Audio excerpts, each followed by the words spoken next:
Hello, this is Stephanie. And this is Brian. Welcome to episode 4 of the making and the remaking of a codependent mind. Last episode, we talked about the phenomena of trauma bonding and how it played out in 2 of your romantic relationships, abusive relationships, with women we call R and J. R and J both triggered and exploited the trauma responses that you were still experiencing from your abusive childhood friendship with a boy we call G. You mentioned in that episode a number of times that R and J were, presumably still are, both narcissists. And unlike with G, their abuse was narcissistic abuse. From all the reading and researching that we've been doing on narcissism, it really is not a big surprise. There definitely seems to be a toxic link between narcissism and codependency specifically. So that's actually why we decided to devote a whole entire episode to narcissism, just to kind of get an understanding of what it is. Now, you didn't understand at the time of these relationships that they were narcissists. In fact, you didn't even seem to understand what narcissism really involved. Right. Yeah. I mean, there's not a lot I really understood at all. I mean, I didn't understand what codependency was. It would have been immensely helpful to understand even half of what I understand now at this point. But we should get into, I guess, the specifics of what we've come to find to be kind of the collection of behaviors that are commonly seen as narcissistic behaviors. There's a lot of information out there on narcissism. So I thought I'd just list off some of the common characteristics. There's an inflated sense of importance and an excessive need for attention and admiration. There's a need to feel superior to other people. They're usually paranoid or easily slighted. There's a lack of empathy, and there's an inability or unwillingness to recognize the needs and feelings of other people. And then there's a difficulty in regulating their own emotions and behaviors for a large part. And ultimately, narcissists never wind up taking responsibility for their own behavior. So listening to those characteristics of narcissists and thinking about the way that we talked about codependency in the previous episodes, you can kind of get a sense of why there is such a toxic connection between narcissism and codependency. You have on the side of the narcissist someone who lacks empathy and really has an inability or unwillingness to recognize the needs or feelings of others. And then, yay, here's a codependent who doesn't feel he or she has the right to have their own needs or feelings. Right, so exactly. They're not going to make demands on the narcissists.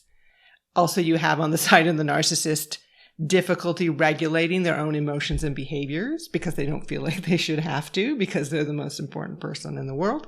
And then you have on the side of the codependents someone who is trained, possibly by a narcissist or by another kind of abusive situation, someone who was trained to regulate the emotion and behaviors of another person, to believe that it was his or her job to regulate emotions and behaviors of another person. Right. And then all these things about kind of this excessive need for admiration and validation and things like that. The codependent person is set up to do that too. I mean, that's just, they're primed to tell people what they need to hear. In my case, it just goes back all the way back to the G relationship. And there's a through line all the way up to those relationships of just validating other people to try to survive social situations. So the narcissistic abuse would be abuse that emerges from those traits. Right, like controlling behavior, entitlement, the need to always be right or feel superior, avoiding taking responsibility for their words or actions, gaslighting, rage or contempt type behaviors, verbal abuse, things like condescension, belittling, insulting, coercion, manipulating, and then, just taking advantage of other people to fulfill their own needs. And you experienced all of that in both of these relationships. That's correct. The narcissist ends up triggering the traumatized codependent person through their abusive behaviors. And then the codependent person then buys into the narcissistic visions and provides the validation the narcissist needs in order to keep themselves safe from the abuse. So the two work in concert that way. In effect, the narcissist is getting their needs met, while the codependent person is just behaving reflexively in the ways they taught themselves to survive. And so the two just work perfectly together for a while, obviously. So in my case, I just got stuck really quickly when I came across one of these people. First of all, they had to express interest in me because I didn't really have agency. But once they did, this whole draw-in process that we'll explain a little more, this love bombing, quickly followed by the abuse, which activated all my codependent behaviors. Why don't we talk a little bit about how you did get into those relationships and how the trajectories for both of those relationships, especially at the beginning, were very similar? Yeah. Because I suspect a lot of people who've been in relationships with narcissists, they will probably see a lot of similarities between their own experience early on in the relationship and your experience in those two relationships. When I reflected on them, it was pretty amazing how many of the experiences lined up almost exactly. When thinking about the start of the relationship with R and the start of the relationship yeah, with really the whole trajectory of the relationships, how they started and how they progressed, and it makes it really easy to explain the link for me and between narcissism and codependency because almost the same exact thing happened twice in a row, back to back. So here's the similarities that I found between the two without going into too much detail yet.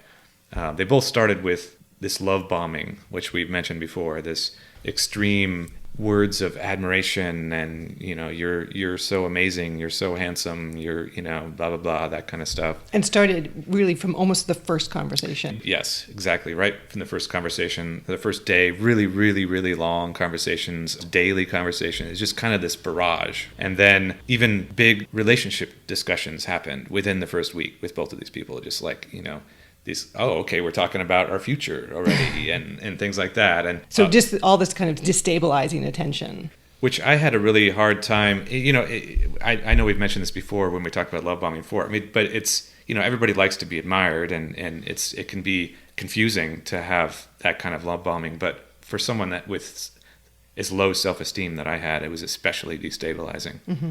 And then both of them made a big push to move in together really quickly. There was kind of like this, I don't want to say tricks, but looking back, it kind of felt that way. It became an offer I couldn't refuse sort of thing, Mm-hmm. So the moving in together happened really fast, within 3 to 5 weeks of even meeting the people. This, I guess, is fairly common with narcissists as well. You got to move things along very quickly. So within like 3, 4, 5 weeks, all of a sudden you're living with this person and you're in a relationship where you're talking about the future and you haven't really even got a chance to find out whether you like them. Do I even jive with this person at all? Right. Yeah, we'll get into this in the next episode with the lack of agency, but I didn't really recognize what I wanted to begin with. So it's just like, okay, sure, yeah, great. This person's really into me and they're asking me to move in with them and stuff. Woo. But then as soon as I did, or even actually possibly slightly before, I think, the abusive behavior started. That started very, very early on too, within the first couple of weeks that the abuse started.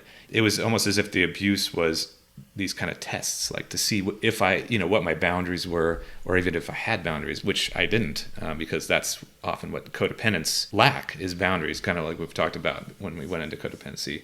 So it was kind of just like seeing how much control they had, how much control they could get, like right off the bat.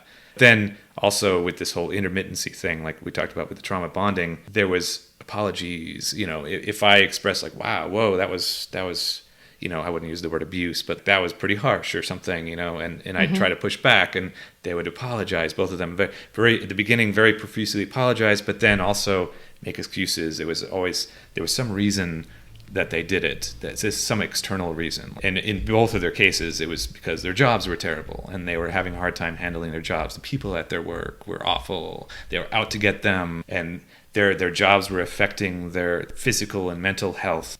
Right. So going back to the narcissistic traits, narcissists do not take responsibility for their behavior. So their apologies were really about justifying their behaviors because it was other people's fault. It was their jobs or their coworkers. Yeah, exactly. It wasn't like, oh my health. God, I need to fix these behavior problems. It's I'm sorry, here's why I did. Right. Here's why it's justified. Right. Then that would dovetail into the next step in both of these relationships, was just continuing this onslaught of complaining about their jobs, to where I started to feel responsible, that I needed to take on this emotional regulation problem that they were having. What do I need to do about this? And so in both cases, I was like, well, we're living together. I make a good paycheck. You don't have to have this job. You could always look for another one. But it wasn't, I think I went beyond, I was like, you should quit now. Because they were both abusing me And they were both using their jobs and their physical and mental health as their excuses. So it's like, okay, well, maybe you should quit your job. With me in the back of my head going, maybe they'll stop abusing me if they quit their job, because now they won't have this horrible thing that they're putting up with every day. So this happened within a few months. Within a few months of meeting someone, they are quitting their job and relying exclusively on you. Yep. It was a way to establish financial control, because with both of them, there was also this very heavy reliance on my income, but then also the finances were seen as our finances, really more their finances or our finances. I didn't because get you a told sense. them to quit their job, so Right. they should have an expectation that now you will be permanently financially responsible for them. Right. And, which is interesting because you often hear about financial abuse, narcissistic abuse, somewhat from the other angle, where the high-paying spouse, usually or partner, usually the man, will control the lower earner, maybe actually telling her to quit her job so that he can now have financial control over her and doling out the money. That path wasn't available to either of these women. You made more money. They both, as you say, struggled at work to kind of keep jobs or to make progress. Really, this was the way that they came at from the other angle. They made themselves financially dependent on you so that they could now financially control Because it kind of fit into this puzzle that was kind of this chaotic thing that was going on within these first, couple of months. Mm-hmm. That was testing my limits, seeing what kind of boundaries I had, seeing how I reacted to their abusive behaviors and how I let it go and stuff like that. So it was kind of like, okay, well, here's a natural next step. If I just quit my job, I'll make myself even more reliant on this guy that has made it clear that he's going to accept this abuse and he's going to do whatever it takes to avoid this abuse, kind of. Mm-hmm. These are not...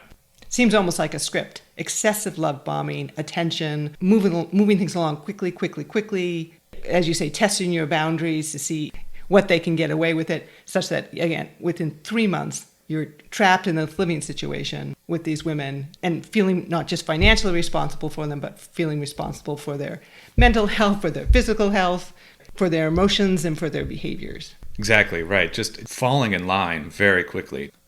We listed out earlier the common characteristics of narcissists. Let's get a little more specific in our portraits of these two narcissists. Tell us a little bit more about R. Okay. R was very conceited and arrogant, and she was often condescending, mostly only openly to me, but she spent a lot of time crafting her image, from the clothes she wore to the music she listened to, things like that. She went out of her way to make sure these things were noticed.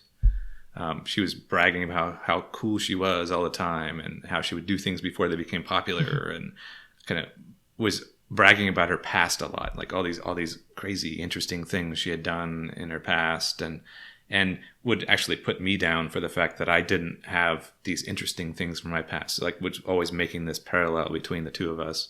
That she was superior. Yeah, just everything about her and her image and her past and everything was just far superior to me, and so she would use that a lot, and she would put down other people's tastes and things too, either behind their back or to their face in different ways. Usually she would play it off as humor, and she worked really hard on her social media image and definitely thrived on positive feedback that she got from the social media or just in person.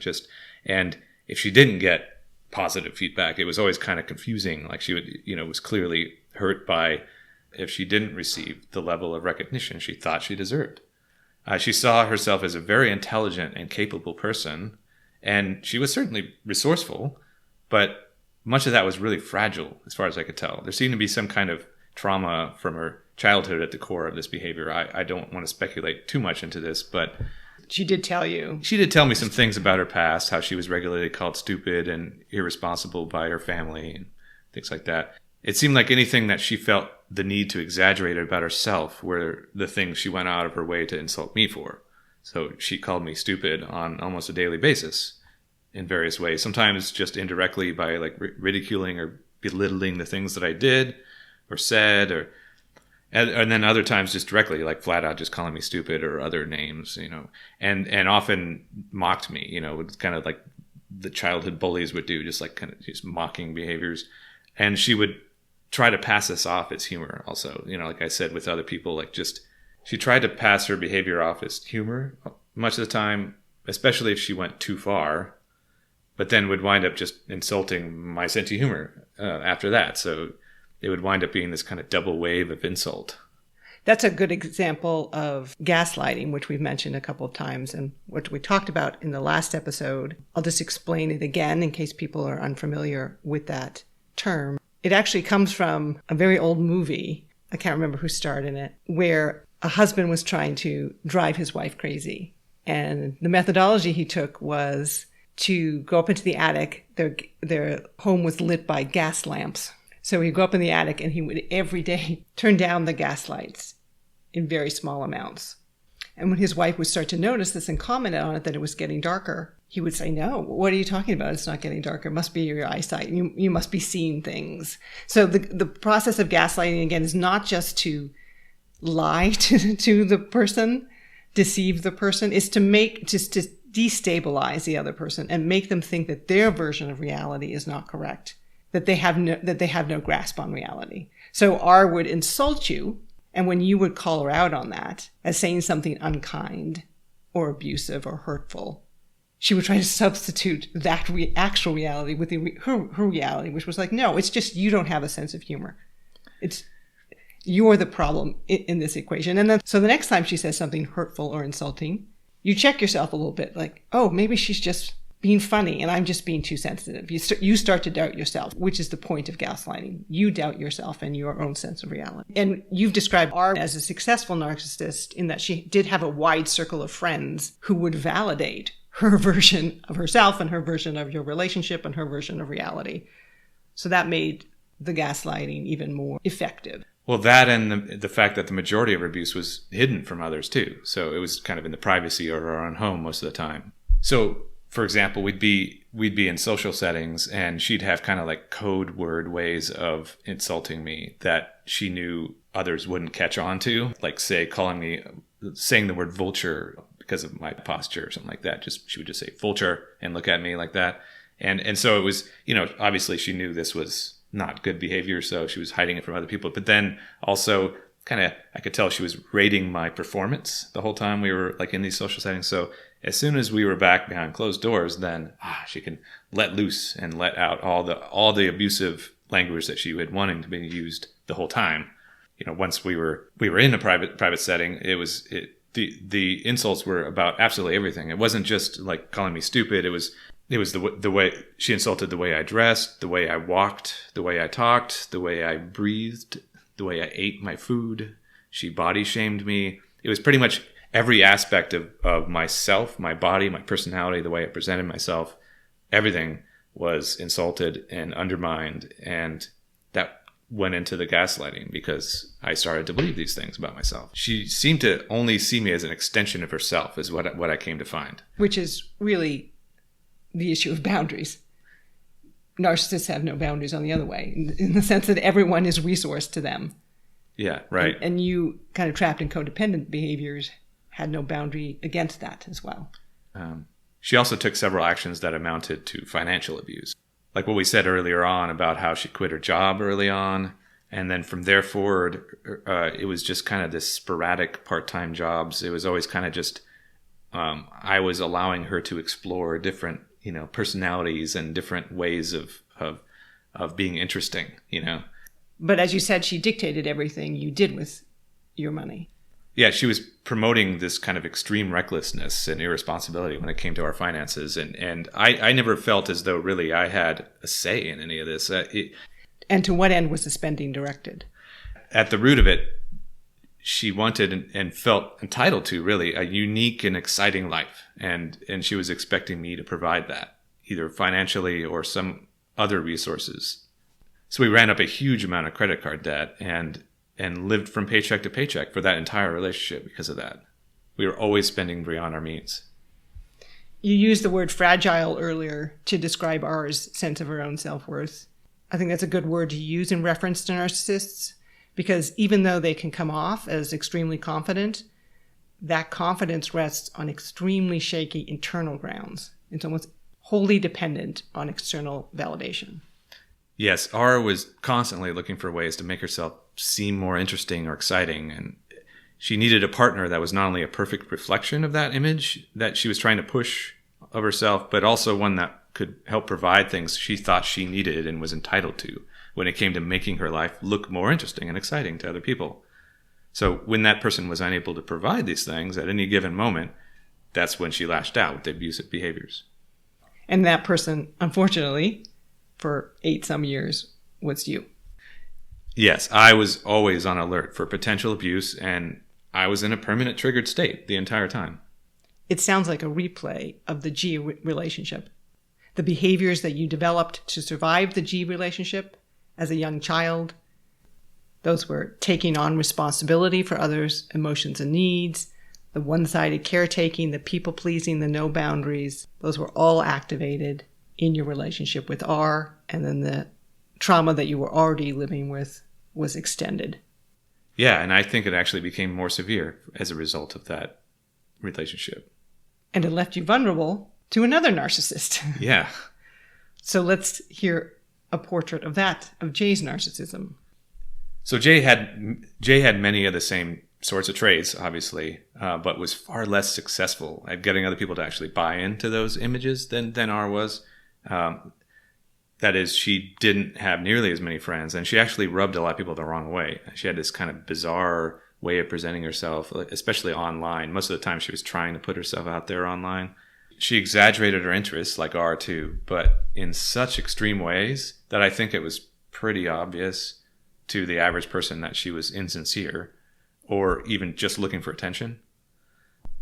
It was like she needed to be the number one fan with every interest that she latched herself onto. Some of the things that she claimed to be into, she didn't actually even know hardly anything about, like claiming to be a huge fan of certain authors or philosophers, but never actually reading any books by those people, like just finding quotes and like posting the quotes online. So it was like that became the extent of her interest in these things. She was also extremely immature. These kind of childish characteristics, and in many ways she acted like a young child, including temper tantrums, childish eating habits, and other kind of bizarre, like almost comical kind of immature behaviors. She also spent a lot of time on her public image, mostly online. She was active on a lot of forums, not just social media. She spent a lot of time working on her image, what to show, what to say about herself, what not to show, commenting on other people's things, like lovebombing people's posts, but also kind of like berating other people's posts. She regularly would get into arguments with people and then block them. I saw this happen all the time. And she must have had hundreds of people blocked on Facebook. From what I've heard from other people who didn't really know her, she came off as completely crazy online. And like R, she was super paranoid and would get confused anytime someone didn't like her or said something negative about her. Like she was always assuming there was something just terribly wrong with the other person. Really difficult time getting along with people. Right. As I said, with both of those relationships, they had this problem with work and physical and mental health. And her in particular, she had this kind of mysterious illness that apparently she had had for years, decades. And she pushed this, at the time she called it Lyme disease, chronic Lyme disease. She got bit by a tick years ago. It was... She diagnosed herself. With chronic Lyme disease. Yeah. And this was causing all these problems, with her health, immune system, tiredness, different things. And also to treat you badly. And also to treat me badly, right. So it became this, initially that was the main reason for the excuse for the abuse, right off the bat, when she was still making excuses for the bad behavior. Like later, like both of them, R and J, stopped making excuses entirely. It was my fault that these abusive behaviors were happening. No ownership whatsoever. I mean, that's a common narcissist thing too. But in the beginning, it was just like, having to, just not sure if I'm going to fall in line, so there had to be some excuses. So they're just like, well, I feel tired, so I'm sorry I acted that way, but it's because I'm tired. It's this health issue, All we have to do is figure out how to make sure that we have to figure out how to deal with this health issue of mine. Yeah, and it was like this illness thing was her identity online too. So it's just like any excuse. Every time she needed an excuse for anything, it was the illness, just, and she was on this quest to make sure everybody understood. She put a lot of people off and actually ended some of our combined friendships because of this attitude towards, like they had to all support this quest of hers and respond in very specific ways to it. You described R as the successful narcissist and J as an unsuccessful narcissist. I think that's a useful distinction. We often have a stereotypical image in our head of what a narcissist is. They're very charming, they're very beautiful or handsome, they're very successful in their chosen field. But that is really a version of successful narcissist. Someone can be narcissistic and have the same deep sense of entitlement, deep sense of superiority, excessive need for admiration, little or no empathy for other people, and not have the resources to charm people, to be successful in their chosen field of work. That's a pretty terrible state to be in as a narcissist, to know to your core that you are special and unique and entitled to good treatment, but to not be able to convince anyone in your life that that's the case. It sounds like what happened with Jay. She decided this illness was going to be the thing that was going to make her special and unique and would entitle her to special treatment from everyone around her. Yeah, everyone had to respond to it in a way that she wanted them to respond to it in. Everyone had to take it very seriously. Everyone had to give her the type of feedback she wanted in the way she wanted it. And it became fuel for her abuse of you as well. Yeah, with me, her abuse started almost immediately too, just like R, but her abuse was different. Her abuse consisted mostly of verbally violent outbursts and coercion and extreme controlling behavior.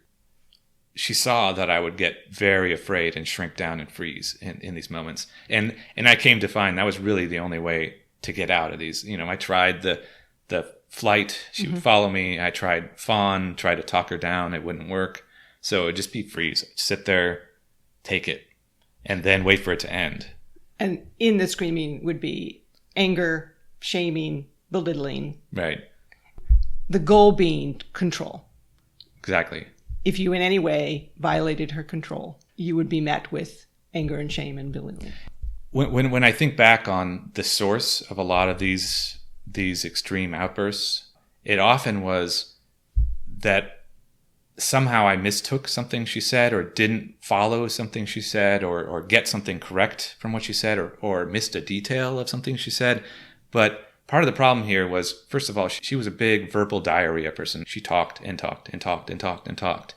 And I found quickly that I needed to listen to every word. I couldn't really interject. It actually often made her angry if I tried to interject. So I would listen, but what I didn't realize that there was going to be a test afterwards, right? I had to not only hear everything, take in everything and understand everything, but there were often directions in there somewhere, right? So it would be like, I'm expressing a view. The fact that you're not saying anything back or correcting me or changing anything, I'm assuming you agree with every single thing I'm saying. I'm expecting that you agree with everything I'm saying. So then later, the next day, next week, or whatever, if I say something that contradicts something that she said during one of these dumps, it would be like, wait, no, you agreed to this. Last week, I was talking, you agreed. You said you were going to do this. So that kind of stuff, that's a very common reason, but there was a lot of reasons for, she was extremely emotionally immature, so anything would set her off. The verbal violence was extremely triggering for me, much like R's methods of making me feel inadequate. Anytime I tried to point out the behavior, though, she would either lash out more or swing to the other extreme, which is to kind of push hard for more sympathy, like making excuses for the behavior, which usually involved blaming the health condition. So this convinced the codependent parts of me really quickly that I needed to always be looking for ways to make her comfortable and safe. Because then you would be comfortable and safe. Yeah, as long as I kept her safe, I was going to be safe. So this became a continuous daily quest of mine that became all-encompassing. That I had this feeling of responsibility for caring for Jay in every way that I could. So similar to R, she quit her job very early on, as soon as she possibly could after we moved in together, then wound up never getting a full-time job again from that point forward. Sometimes she didn't even work at all. But like R, she was also completely dictating pretty much how our money would be spent, to where I really didn't feel as though I could ever really do anything for myself. I wound up doing pretty much everything for Jay in that relationship. So from providing the majority of her financial resources to doing all the grocery shopping, all the cooking, all the cleaning, all the house maintenance. And when she wasn't at work, which, like I said, was only part-time or not at all, she mostly just took naps, laid around in bed on her phone or sat at her computer and seemed to just be chatting with people or making comments on social media, watching YouTube videos, things like that. No matter how bad it got, though, I still never allowed myself to ever imagine ending that relationship. Which we explore more in the previous episode on trauma bonding. Right. So like with my blinders were completely on, and I continued to just do everything I thought I needed to do to survive the relationship by trying to keep her happy and safe, whatever it took to do that. At this point, you were pretty good at gaslighting yourself. Yeah. That is, denying your own reality and buying into the reality of the abusive person instead. Yeah, so after 12 years of narcissistic abuse, I really had no sense of my own reality. Any lingering sense of agency that I might have had before was pretty much wiped away at that point. So this is a tale of two narcissists, both with a deep sense of entitlement, deep sense of how special and superior they are. We have, on the one hand, are convinced that she's entitled to a unique and interesting life, and if anything failed to live up to her expectations, or she felt small or threatened in some way, that was not her responsibility or fault. That was your failure. And the abuse would follow, the insulting, the belittling behavior, the gaslighting. Mm-hmm. And then, on the other hand, we have Jay, convinced that she suffers as no one else suffers, and it's everyone else's responsibility to arrange their lives for her. And if she ever felt uncomfortable or threatened or uneasy, again, that was not her responsibility to address. That was a failure on your part, and abuse would follow. Right. Verbal attacks, coercive control, manipulating, gaslighting. Mm-hmm, mm-hmm. Yeah, it's funny. For a long time, I pushed this narrative that Jay was better than R, like just basically not as bad, mm-hmm. you know, only simply because like at the beginning, she didn't call me stupid. So I was like, well, that was my benchmark. Although actually she did wind up eventually doing that anyway. So I didn't want to see the similarities because I was struggling with a lot of confusion and shame, both during and after those relationships, about how I was treated and why I was with them. It's actually somewhat ironic how unique narcissists think they are, given that they're all kind of variations on the same theme. Mm-hmm. If they weren't so destructive, it would almost be amusing how banal and cliched they actually are. Yeah. I mean, really, understanding the narcissism and this codependent narcissist link helped me hugely. But the link isn't the whole story. There's still more to come. Right. At this point in the podcast, we've given a pretty clear and detailed look at the sources of my codependent behaviors, where it started, the most impactful relationships I had since then that went to deepen and expand on those maladaptive behaviors. We've explained what we mean by codependency and the types of behaviors that fall under that umbrella. But equally as important as exploring and understanding the source of my codependent behaviors, though, is a more thorough look at the actual behaviors themselves. Mm-hmm. As we've mentioned throughout the previous episodes, there was this kind of web of behaviors that all played off each other in such a way that I kept myself mostly ignorant of not only those behaviors, but even just acknowledging the abuse that came from other people. We're going to spend the next couple of episodes focusing on those various behaviors in more detail and how they worked, starting with this concept that we've mentioned a few times already, that I had this lack of agency over my life. We hope you will join us for that discussion. If you have comments or questions, or want to contribute your own stories, you can find us on Facebook or Instagram by searching Codependent Mind.